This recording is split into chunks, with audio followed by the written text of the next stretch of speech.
ዝቃል ዘግዚና አምላክና መድኃኒት ኢየሱስ ለክብረ መንግሥቱ ስባየ ምድር ካርያም ለዓለም ዓለም።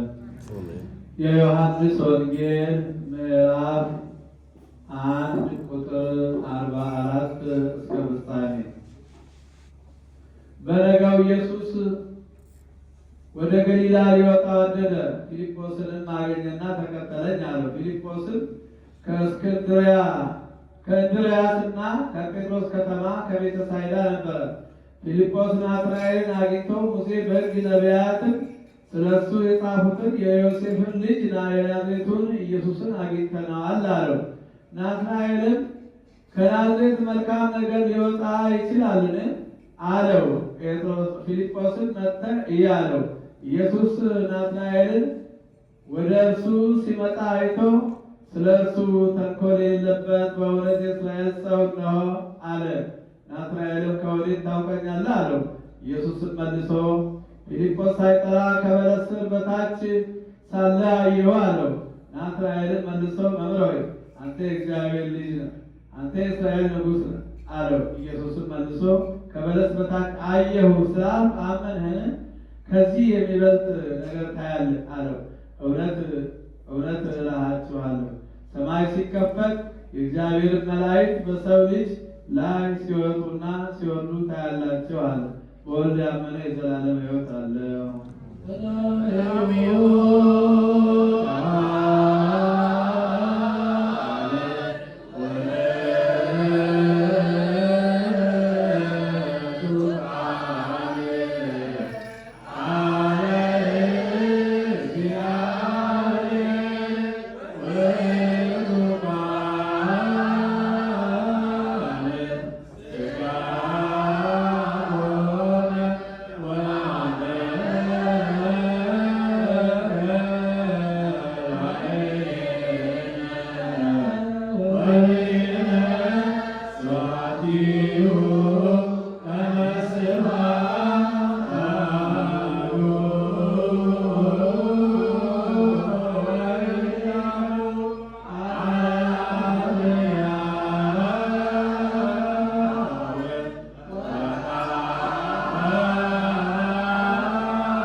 ሁሉን የያዘ አምላካችን እግዚአብሔር ሆይ አንተ ምስጋና ይገባል። ዳግመኛም ክቡር የሚሆን የወንጌልን ቃል በልቦናችን ትጽፍ ዘንድ እንለምናለን እንማልዳለን።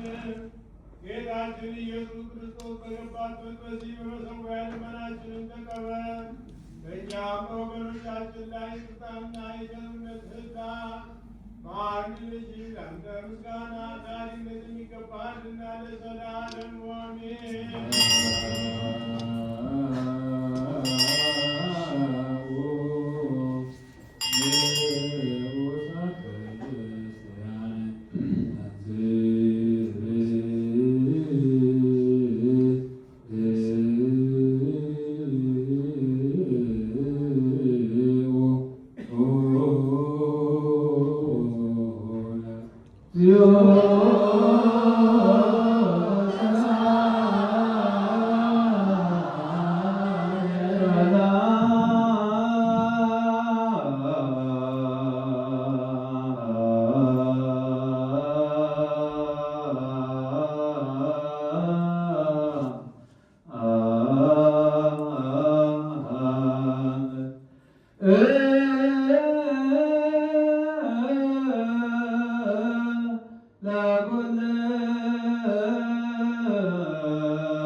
ምስያ